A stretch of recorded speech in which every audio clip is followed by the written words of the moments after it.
Hello, friends and neighbors. It's an honor to get to be on Medford Anywhere Learning TV today. And I'm Bret Champion. I'm the superintendent of schools here for the Medford School District. And we were thinking about what are some things we can do for third grade through fifth, sixth grade or such. And we hit upon the idea of actually reading some chapter books. And as we brainstormed what possibilities we might read, one that popped into my mind immediately was a book by Andrew Clements called Frindle. And so that's what I'm going to do today. I'm just going to read you from Andrew Clements' book, Frindle. So I look forward to it. Frindle by Andrew Clements. Pictures by Brian Selznick. Check this out. There's Nick, age 2 months. See what he's eyeing right there? This is such a great book. Scholastic's the publisher, and we appreciate them publishing this book, Frindle. Chapter 1, Nick. If you ask the kids and the teachers at Lincoln Elementary School to make 3 lists, all the really bad kids, all the really smart kids, and all the really good kids, Nick Allen would not be on any of them. Nick deserved a list all his own, and everyone knew it. Was Nick a troublemaker? Hard to say. One thing's for sure. Nick Allen had plenty of ideas, and he knew what to do with them. One time in 3rd grade, Nick decided to turn Miss Deaver's room into a tropical island. Now, what kid in New Hampshire isn't ready for a little summer in February? So first, he got everyone to make small palm trees out of green and brown construction paper and tape them onto the corners of each desk. Miss Deaver had only been a teacher for about 6 months, and she was delighted. That's so cute! The next day, all the girls wore paper flowers in their hair, and all the boys wore sunglasses and beach hats. Miss Deaver clapped her hands and said, "It's so colorful." The day after that, Nick turned the classroom thermostat up to about 90 degrees with a little screwdriver he had brought from home. All the kids changed into shorts and T-shirts with no shoes. And when Miss Deaver left the room for a minute, Nick spread about 10 cups of fine white sand all over the classroom floor.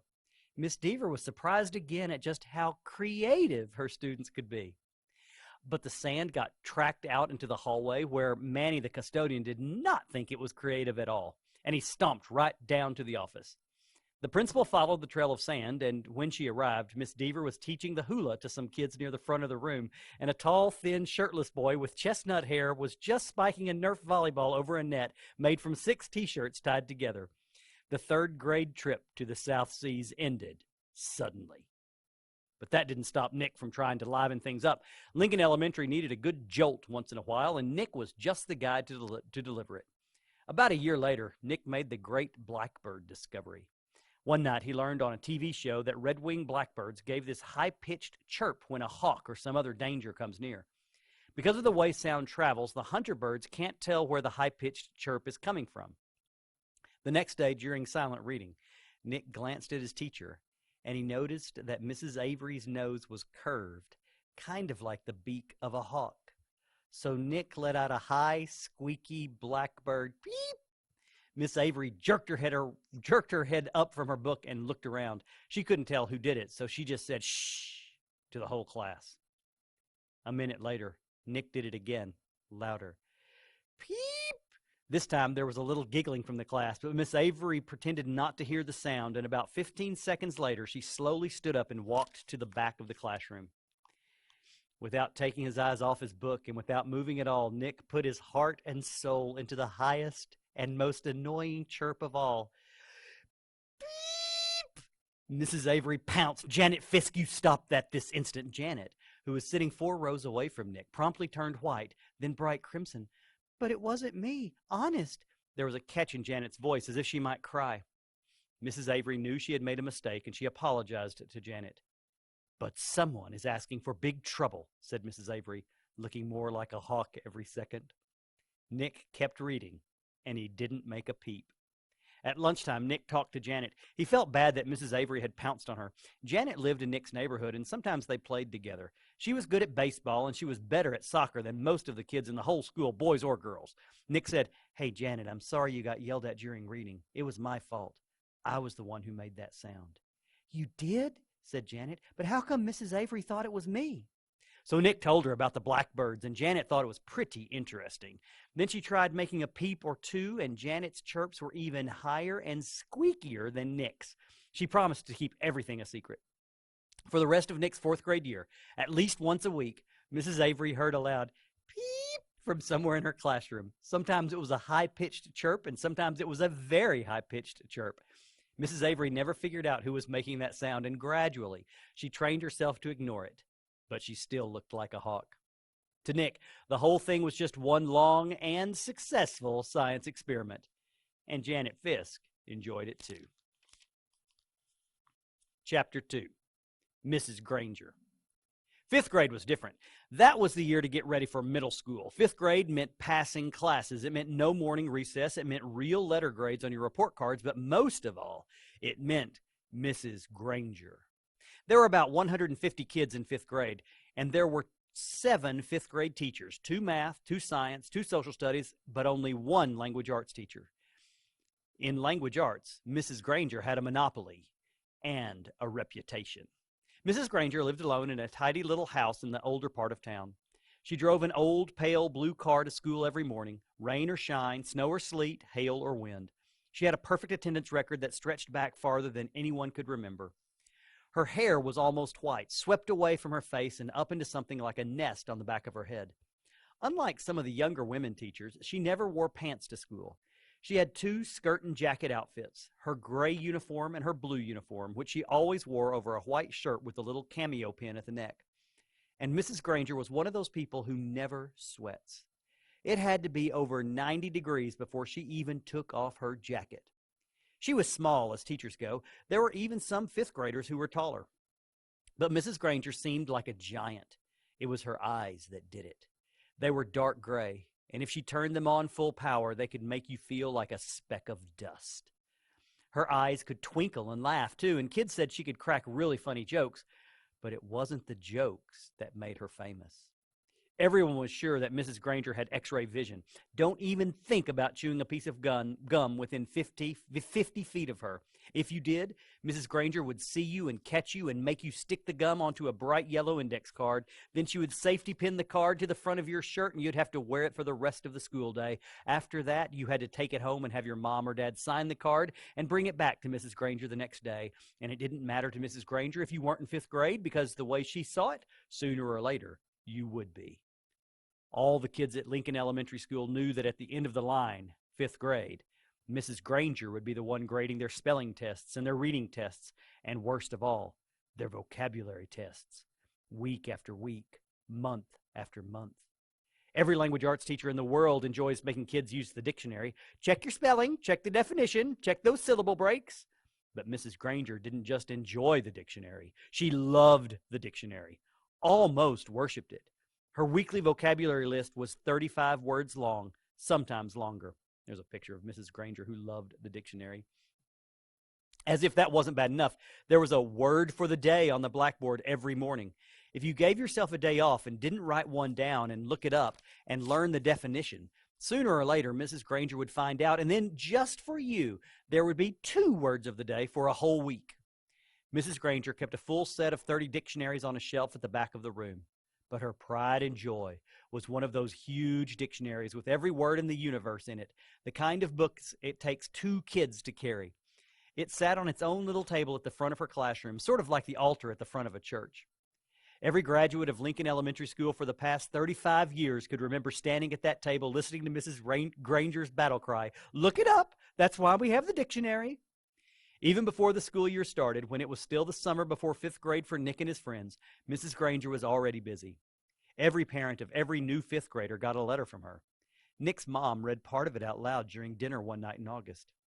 Every home is expected to have a good dictionary in it so that each student can do his or her homework properly. Good spelling and good grammar and good word skills are essential for every student.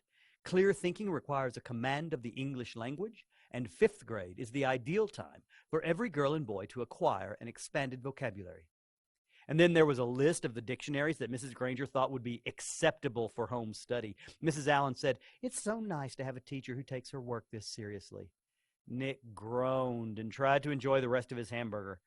But even watermelon for dessert didn't cheer him up much. Nick had no particular use for the dictionary. He liked words a lot, and he was good at using them, but he figured that he got all the words he needed just by reading, and he read all the time. When Nick ran into a word he didn't know, he asked his brother or his dad or whoever was handy what it meant. And if they knew, they'd tell him, but not Mrs. Granger. He had heard all about her, and he had seen fifth graders in the library last year, noses stuck in their dictionaries, frantically trying to finish their vocabulary sheets before English class. It was still a week before school, and Nick already felt like fifth grade was going to be a very long year. Chapter 3, The Question. The first day of school was always a get-acquainted day. Books were passed out, and there was a lot of chatter. Everyone asked, "What did you do over the summer?" Periods 1 through 6 went by very smoothly for Nick, but then came period 7. Mrs. Granger's class was all business.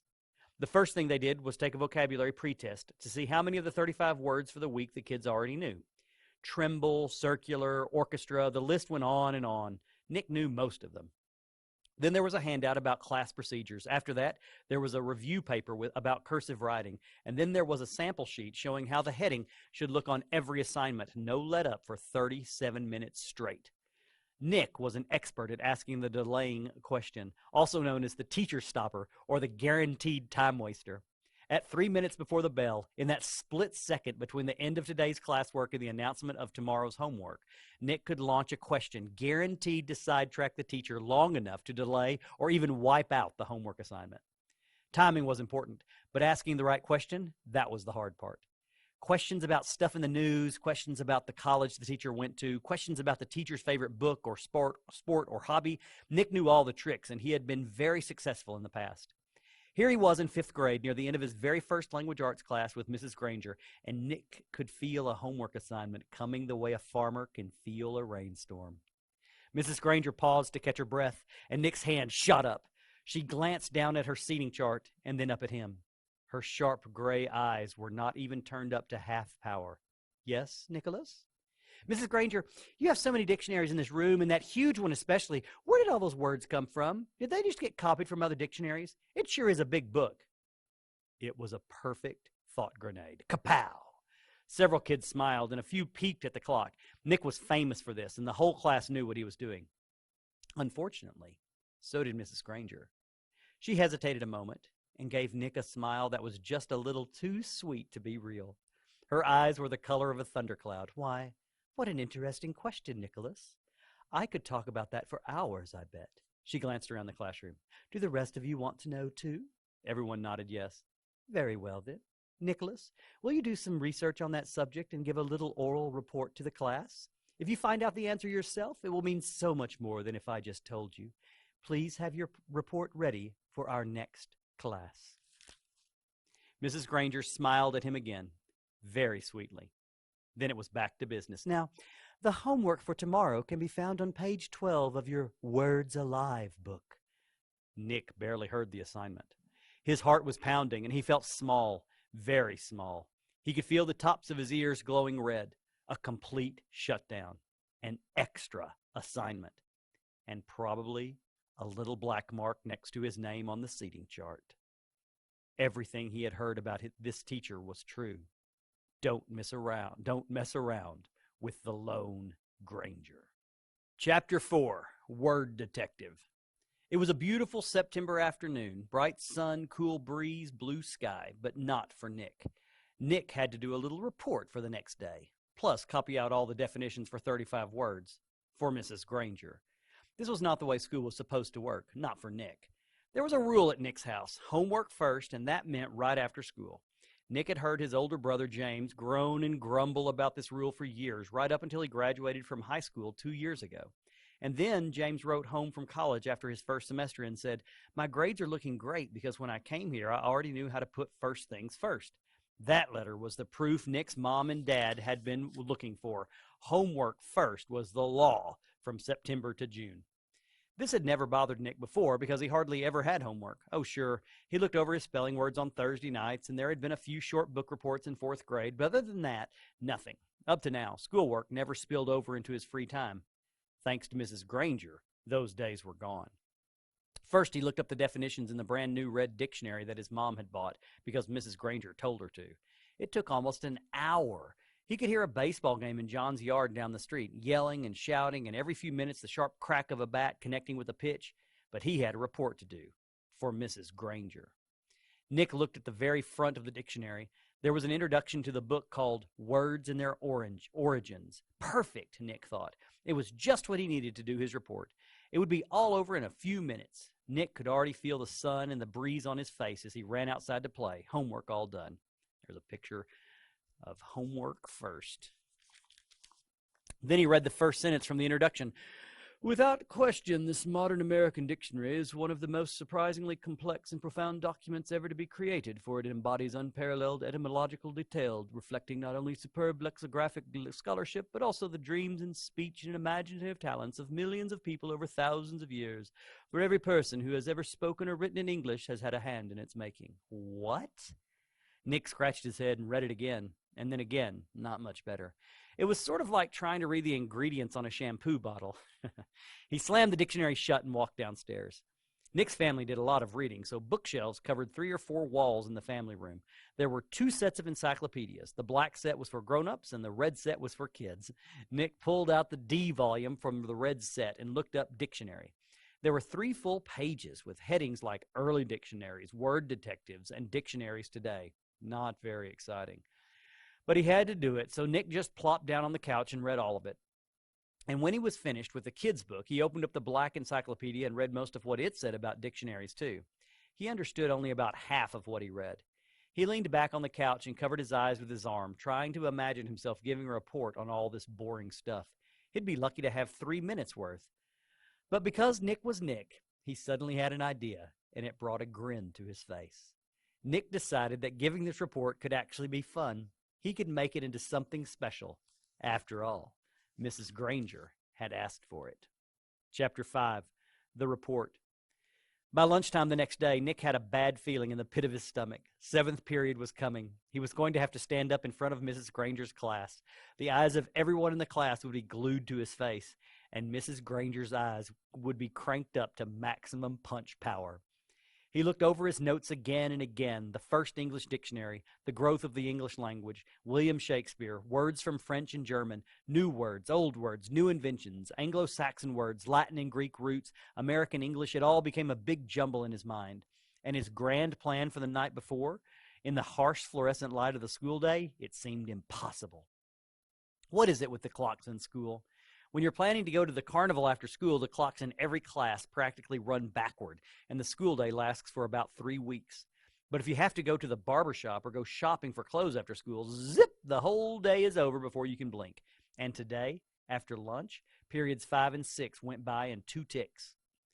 As the 7th period bell rang, Mrs. Granger walked into the classroom, took 4 steps to her desk at the side of the room, flipped open her attendance book, glanced out at the class, and made 2 little check marks. Then, looking up at Nick, she said, I think we have a little report to begin our class today, Nicholas. 15 seconds into 7th period, and Nick was on stage. This lady plays for keeps, thought Nick. He gulped, grabbed his crumpled note cards and his book bag, and walked to the front of the room. He stood next to the giant dictionary on its little table, and Mrs. Granger walked to the back of the classroom and sat primly on a tall stool next to the bookcases.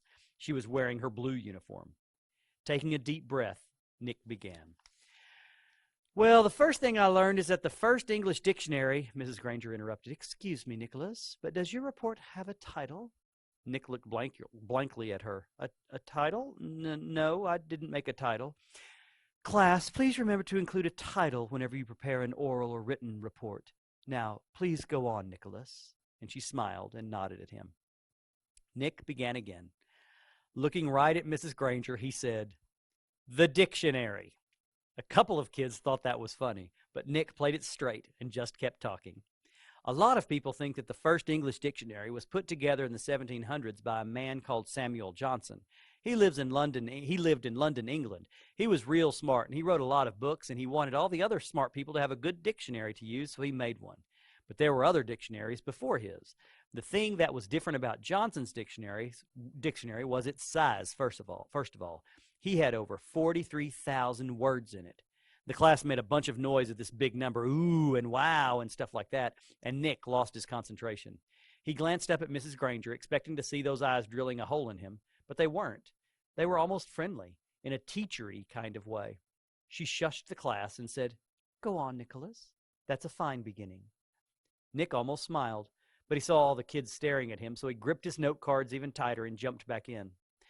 The other thing that Samuel Johnson did that was special was to choose the words he thought were most important and then give lots of examples showing how the words got used by people. For example, he showed how the word take could be used in 113 different ways.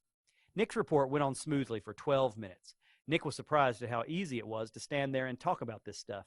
At the end of the first 5 minutes, Mrs. Granger had to stop Nick again to say, "Class, it is not good manners to yawn out loud or to put your heads down on your desks when someone is giving an oral report." No one in the class cared one little bit about the report, except Mrs. Granger. Every time Nick glanced up, she was smiling. And her eyes were not the least bit icy or sharp. She was eating this stuff up, listening and nodding, and every once in a while she would say, "Very good point," or, "Yes, that's exactly right." By the time Nick looked up, he saw Mrs. Granger sneaking a look at her watch. Oh, but the next time Nick looked up, he saw Mrs. Granger sneaking a look at her watch. 18 minutes gone. Maybe his idea was going to work after all. Time for phase 2. Reaching into his book bag, Nick pulled out the red dictionary he had brought from home, the one most of the kids had, the one Mrs. Granger said they should use. Nick said, "This is the dictionary that I use at home for my vocabulary work, and I opened it up last night to the very front, and right there I found out a lot about how the dictionary was made, right in this book. So I thought some of the ideas would be good as part of my report. It says here, Nicholas." Nick looked up. Mrs. Granger got off her tall stool, and its wooden legs made a screech on the linoleum. Heads snapped to attention, and the class was alert again. Mrs. Granger smiled, raised her eyebrows, and pointed at her watch. "Nicholas, I think the class should read that at home themselves. Now," John's hand went up in the air, and at Mrs. Granger's nod, he said, "But I don't have that dictionary at home, Mrs. Granger. I have the blue one." And several other kids immediately said, "Yeah, me too." Mrs. Granger tried not to show that she was annoyed. "Very well, Nick, but it shouldn't take too long. We have other things to do today." Nick kept his eyes open wide and nodded, adjusted his glasses on his nose, and began to read. "Without question, this modern American dictionary is one of the most surprisingly complex and profound documents ever to be created, for it embodies unparalleled etymological detail, reflecting not only superb lexicographic scholarship, but also the dreams and speech and imaginative talents of millions of people over thousands of years. For every person who has ever spoken or written in English has had a hand in its making." It was a long article, and the kids were bored to death, but no one looked bored at all. Every kid in the room knew now that the period was more than half over, and that Nick's report wasn't just a report. It was one of the greatest time wasters he had ever invented. Mrs. Granger knew it too. She had edged around from the back of the room to the side near the windows. Nick glanced up at her now and then as he read, and each time Mrs. Granger's eyes clipped up to a new power level. After 8 minutes of Nick's best nonstop reading, her eyes were practically burning holes in the chalkboard behind him. There were only 10 minutes left in 7th period. When he took a breath to start a new paragraph, Mrs. Granger cut him off. "That's a fine place to stop, Nicholas. Class, let's all give him a round of applause for his report." The applause didn't last long. As Nick took his book bag and notes and sat down, Mrs. Granger's eyes went back to almost normal, and she actually smiled at him. "Although your report was a little long," she paused to let that sink in, "it was quite a good one. And isn't it fascinating that English has more different words than any other language used anywhere in the world?" She pointed at her large dictionary. "That one book contains the definitions of more than 450,000 words. Now, wasn't I right, Nicholas? All this will mean so much more since you learned about it on your own." Mrs. Granger was beaming at him. Nick sank lower in his chair. This was worse than writing the report, worse than standing up to give it. He was being treated like the teacher's pet, and he had the feeling she was doing it on purpose. His reputation was in great danger, so he launched another question. He raised his hand, and he didn't even wait for Mrs. Granger to call him. Yeah, but I still don't really get the idea of why words all mean different things. Like, who says that DOG means the thing that goes woof and wags its tail? Who says so?" And Mrs. Granger took the bait. Who says dog means dog? You do, Nicholas. You and I and everyone in this class and this school and this town and this state and this country. We all agree. If we lived in France, we would all agree that the right word for that hairy four-legged creature was a different word, chien. It sounds like chien, but it means what dog means to you and me. And in Germany, they say Hund, and so on, all around the globe. But if all of us in this room decided to call that creature something else, and if everyone else did too, then that's what it would be called. And one day, it would be written in the dictionary that way. We decide what goes in that book. And she pointed at the giant dictionary, and she looked right at Nick, and she smiled again. So here's pictures of some dogs and different words in different languages. Who says dog means dog? Then Mrs. Granger went on, but of course, that dictionary was worked on by hundreds of very smart people for many years. So as far as we are concerned, that dictionary is the law. Laws can change, of course, but only if they need to. There may be new words that need to be made, but the ones in that book have been put there for good reasons. Mrs. Granger took a look at the clock. 8 minutes left. Now then, for today, you were to have done the exercises beginning on page 12 in your Words Alive book. Please get out your papers. Sarah, will you read the first sentence, identify the mistake, and then tell us how you corrected it? Mrs. Granger jammed the whole day's work into the last 8 minutes, a blur of verbs and nouns and prepositions, and yes, there was another homework assignment. And Nick didn't try to sidetrack Mrs. G again. He had slowed her down a little, but had he stopped her? No way. She was unstoppable, at least for today. Chapter 6, The Big Idea. 3 things happened later that same afternoon. Nick and Janet Fisk had missed the bus because of a school newspaper meeting, so they walked home together.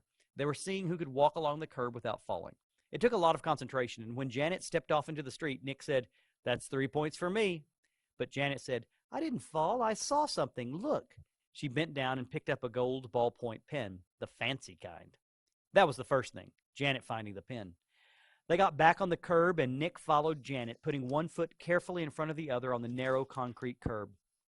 And while he stepped along, he thought back over the school day, especially about his report and what Mrs. Granger had said about words at the end of the period. At the end of the period, it finally sank in. One moment, I'm going to read that sentence again. And what Mrs. Granger had said about words at the end of the period finally sank in.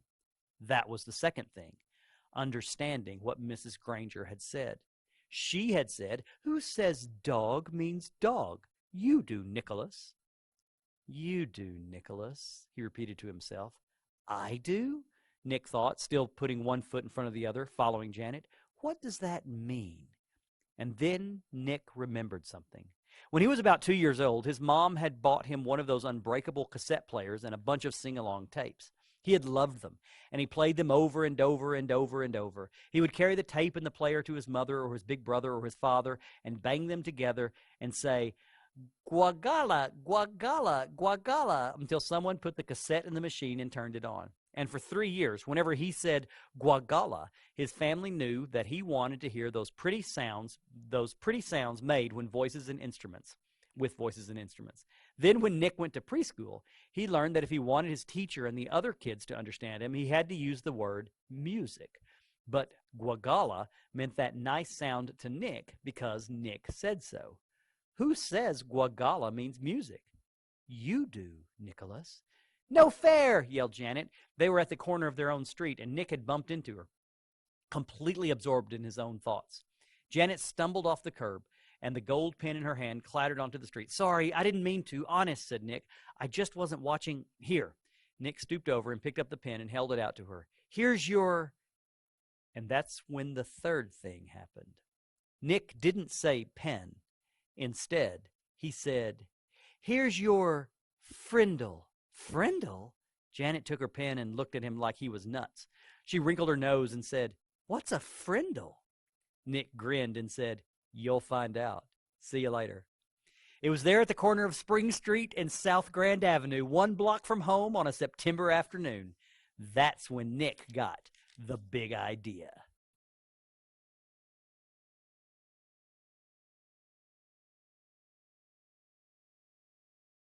Thanks for tuning in to Medford Anywhere Learning TV. Medford School District is a place where all are learning, and learning is for all.